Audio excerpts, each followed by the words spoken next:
अस्सलाम वालेकुम नाज़रीन। आज का हमारा topic how to lose weight fast without exercise and dieting, doctor Atkins formula.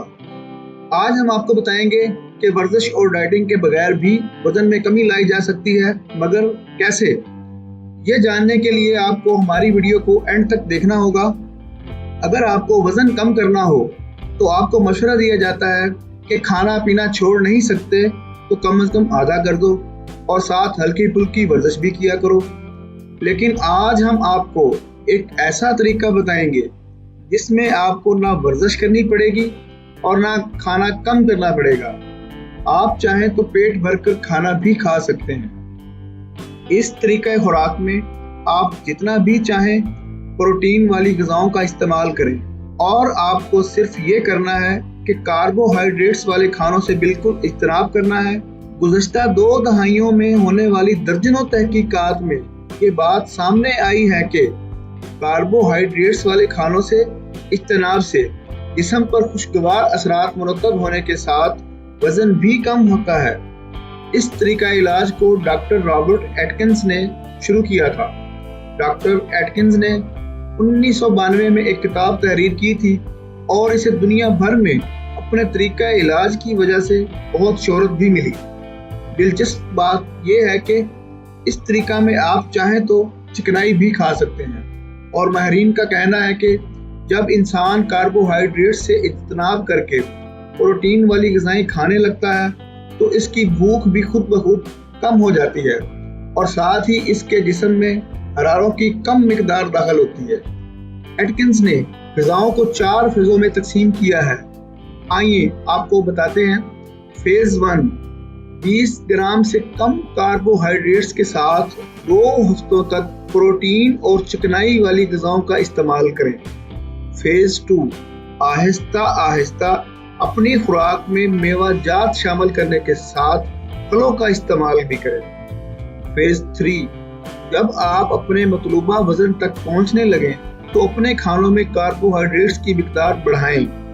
Phase 4, अब आप चाहें तो कार्बोहाइड्रेट्स का इस्तेमाल शुरू कर सकते हैं, लेकिन अपने वज़न को जांचते रहें। वो खाने जिनसे आपको हर हाल में परहेज़ करना है। अब हम आपको बताएंगे कि कौन से खाने ऐसे हैं जिनसे आपको हर हाल में दूर रहना है। चीनी और इनसे बनी हुई मसनूआत जैसे cake, candies, ice cream, fruit juices और सॉफ्ट ड्रिंक्स, चावल, गंदम, जौ और इनसे बनी अशिया जैसे केक, ब्रेड, रस वगैरह। सब्जियों के तेल जैसे सोयाबीन, पाम, बनोला, सनफ्लावर और कैनोला के तेल, प्रोसीड और पैक किए हुए खाने, ज़्यादा कार्बोहाइड्रेट्स वाली सब्जियां जैसे गाजर, मूली, आलू, शकरकंदी वगैरह, दालें, चने और लोबिया। आइए अब हम आपको बताते हैं कि वो खाने जो आपको खाने हैं जो आपके लिए फ़ायदेमंद हैं। गोश्त जैसे मुर्गी, गाय, बकरे, मछली। अंडे ज़रूर खाएं कि इनमें ओमेगा 3 पाया जाता है। कम कार्बोहाइड्रेट्स वाली ग़िज़ाएं जैसे ब्रोकली, पालक वगैरह।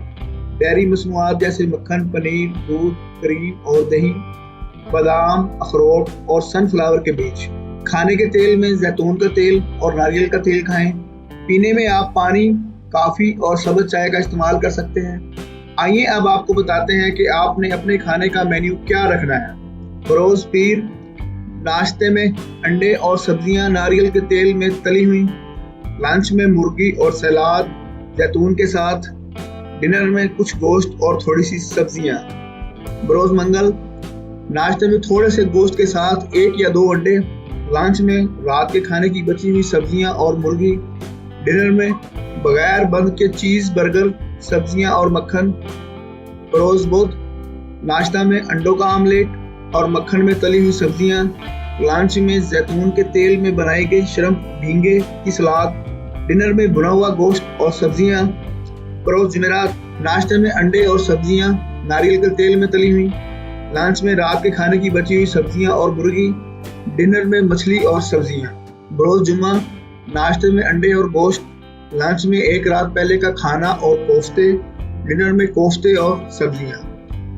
बरोज़ हफ्ता, नाश्ता में अंडों का आमलेट और मक्खन में तली हुई सब्जियां। लंच में मुर्गी और सलाद जैतून के साथ।